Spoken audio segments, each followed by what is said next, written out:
Në vazhdimet të seancës konstitutive me 1, 3, 5, 7, 9, 11, 13, 15, 17, 19, 21, 23, 25, 27, 29, 31 maj, me 2 dhe 4 qershor 2025, subjektet politike PDK, Lista Sërbe dhe AK Nisma nuk kanë propozuar antar për Komisionin Zgjedhor për zgjedhjen e kryetarit të Kuvendit. Për formimin e Komisionit Zgjedhor nuk pati korum për vendimmarrje, andaj ftoj PDK-n të propozoj një deputet për antar të komisionit. Ftoj LDK-n të propozoj një antar për komision. Ftoj Listën Sërbe të propozoj një deputet për antar për komision. Ftoj AK-n Nismën të propozoj një deputet për antar për komision.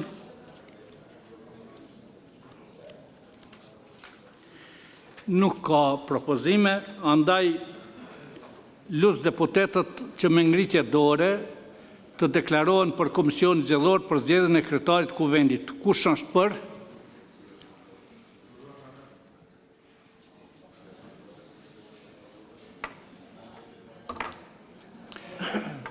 Kush është kundër?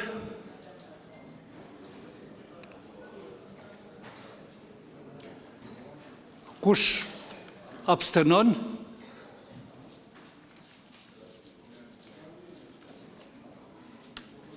Pesëdhjetë deputet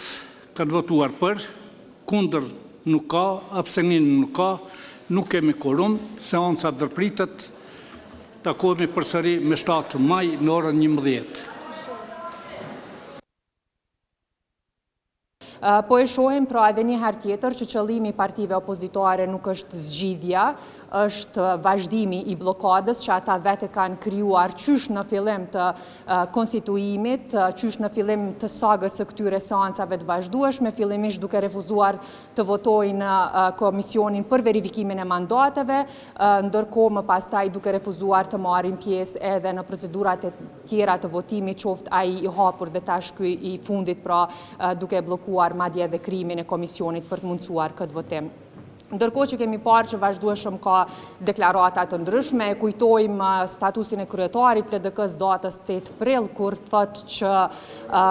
jemi pro konstituimit të Kuvendit dhe nuk do të bëhemi pengesë për konstituimin e institucionit më të rëndësishëm në vend, ndërkohë që vazhdojnë për kaq shumë herë radhazi të jenë pikërisht pengesë për konstituimin e institucionit më të rëndësishëm në vend, ndërkohë që dëgjuam sot edhe deklarata të tilla që ne në asnjë mënyrë nuk e votojmë asnjë kandidat të vetevendosjes, por nuk duam as të shkojmë në zgjedhje të reja, që do të thotë që është absurde dhe madje as vetë ata nuk po e dinë çfarë po duan dhe çfarë po veprojnë, por vetëm thjesht janë të sigurt që duan ta vazhdojnë bllokadën në Kuvend dhe mundësisht ndonjë koalicion me ata me të cilët janë mësuar të qeverisin në të kaluarën, pra PDK-n e partitë e tjera politike. Lëvizja Vetëvendosje është partia e parë fituese me 42% në zgjedhjet e 9 shkurtit, i kemi 48 mandate në Kuvend dhe jemi këtu për të mundësuar konstituimin e Kuvendit, të një Kuvendi që nuk është vetëm i partisë fituese, pra në këtë rast i Lëvizjes Vetëvendosje, por që është i të gjithë deputetëve dhe të gjitha partive politike që janë pjesë e Kuvendit,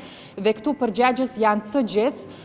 dhe të gjithë duhet të tregojnë gatishmërinë e tyre që Kuvendi të konstituohet sa më parë. Pra një gjë të tillë nuk po e shohim, prandaj po vazhdon blokada. Ju falenderoj edhe një herë për cilën e vazhdueshme që po ju bëni këtyre seancat Kuvendit të Kosovës,